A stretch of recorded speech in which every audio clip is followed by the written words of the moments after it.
Hello and welcome to Towards a Better India.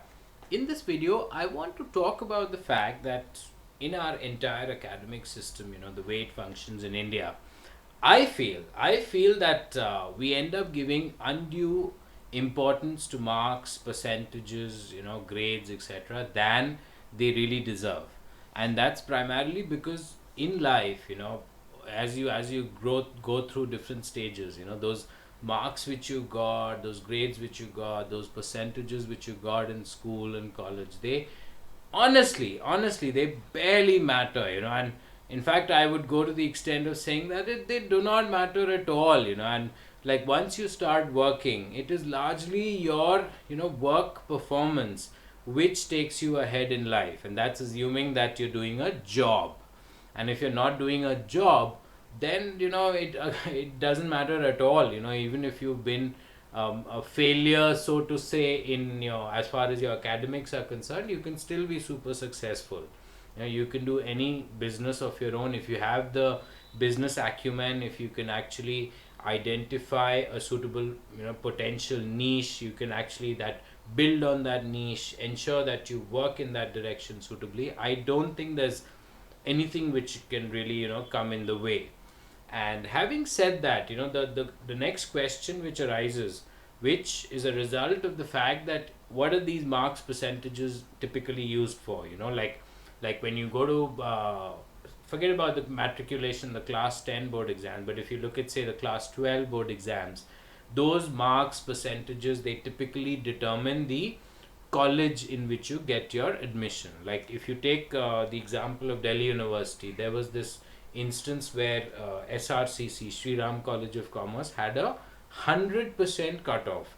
So if you were a student who got anything less than 100% marks in your class 12, so even if you got, say, 99, you were not eligible for admission. So therefore it kind of made things easy, that okay, everyone 100% and above is kind of eligible.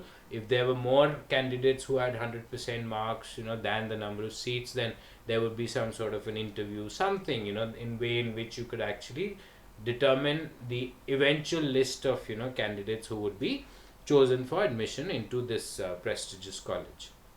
That being the case, you tell me a student who's got, say, 100% versus, say, a student who's got 99 or 98%, maybe even 95%, maybe even 90%. Do you really think that there's like a huge difference?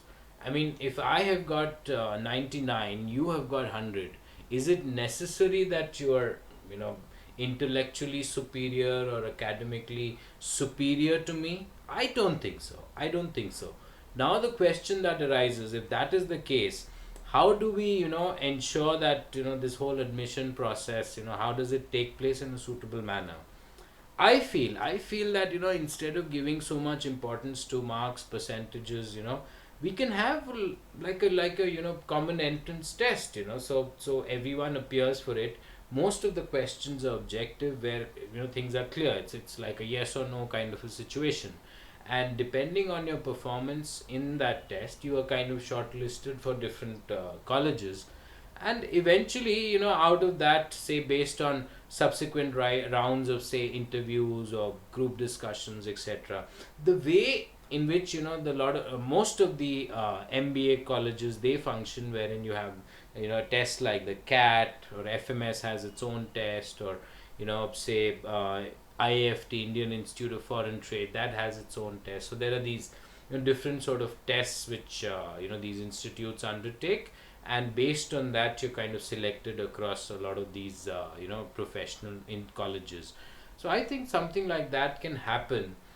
I just feel that as far as importance given to these marks and percentages is concerned, I think we have like an obsession with them, and I really feel that the poor student is under so much pressure, and everyone around, the parents, teachers, everyone also is under tremendous pressure. And if you look at this video, where I've actually spoken about student suicides in our country, I think they are a reflection of the immense academic pressure which these students face.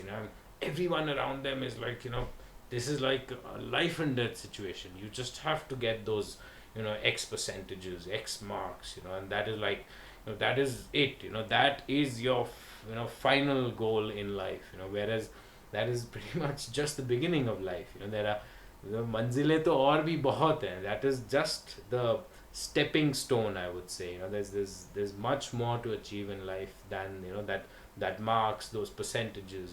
There's much more to achieve than that.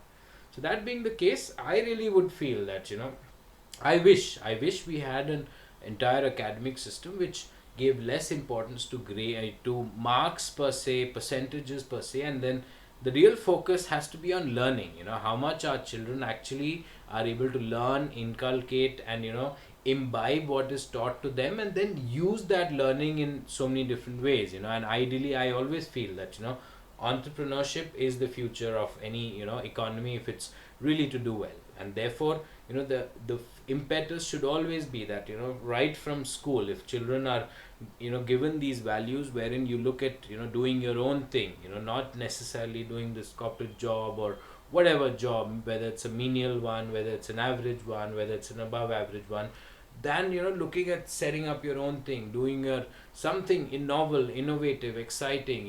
There are so many different opportunities out there. So getting hold of that, I think that is definitely the need of the hour. So in conclusion, all I'd say is that the obsession with marks in our country continues to be high, and I hope that as far as marks, percentages, grades are concerned, there comes a time when everyone concerned gives less importance to them and focuses more on, say, performance in life. That's what matters. Cheers.